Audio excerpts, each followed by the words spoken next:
China says US is exaggerating Russian threat to Ukraine. Here's a summary of the article. Chinese Foreign Ministry spokesman Wang Wenbin speaks during a news conference in Beijing, China, November 9, 2020. Register now for free unlimited access to Reuters. Beijing, February 16. China accused the United States of playing up the threat of warfare and creating tension, as U.S. President Joe Biden warned that more than 150,000 Russian troops were still massed near Ukraine's borders following Moscow's announcement of a partial pullback. Such persistent hyping up and disinformation by some Western countries will create turbulence and uncertainty to the world full of challenges, and intensify distress and division, Chinese Foreign Ministry spokesman Wang Wenbin told reporters at a regular briefing in Beijing on Wednesday. Register now for free unlimited access to Reuters.com. We hope relevant parties will stop such disinformation campaigns and do more to benefit peace, mutual trust and cooperation. China has been criticized for its stance on Ukraine by some Western leaders, including Australian Prime Minister Scott Morrison. The leadership of the two heads of state, China and Russia, always work to develop long-term good neighborliness and mutually beneficial cooperative relationship on the basis of non-alliance, non-confrontation and non-targeting of third countries, spokesman Wang added. Register now for free unlimited access to Reuters.com. This post received a score of 18,000, with an upvote ratio of 88%. Here are the top comments in response to this article.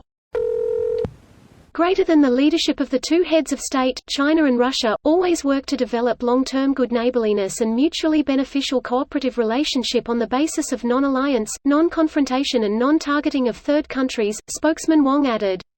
China is saying two things with this statement. On one hand, they blame the US for escalation. The last sentence I quoted, however, seems to be saying that Russia would not be acting as a good neighbor if it invaded Ukraine.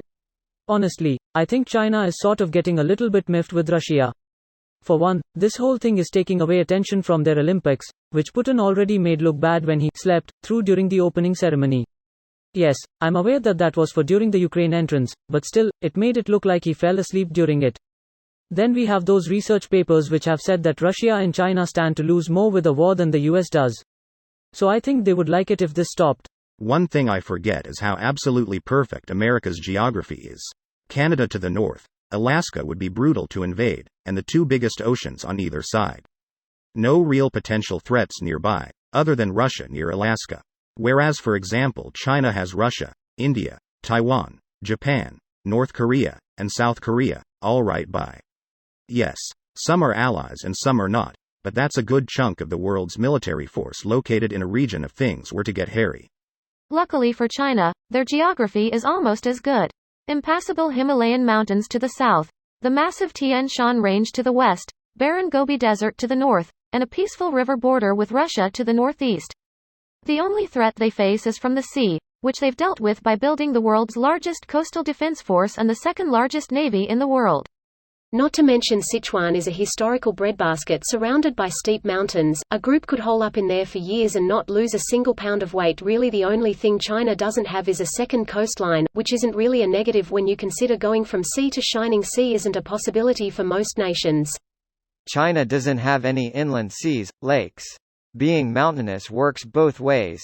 America is pretty flat. Pretty flat except for the Sierras, the Cascades, the coastal and transverse ranges, the Rockies, the Appalachians, the Alaska Range, the northern Pacific Coast, the Guadalupes, the Nevada Basin Rifts, the Black Hills, the Grand Canyon, and Tahkeetnas, the Chugach, Kenai Fjords, and the Wrangels, the Nepali Coast, all of Hawaii, the Adirondacks, the Porcupine Mountains.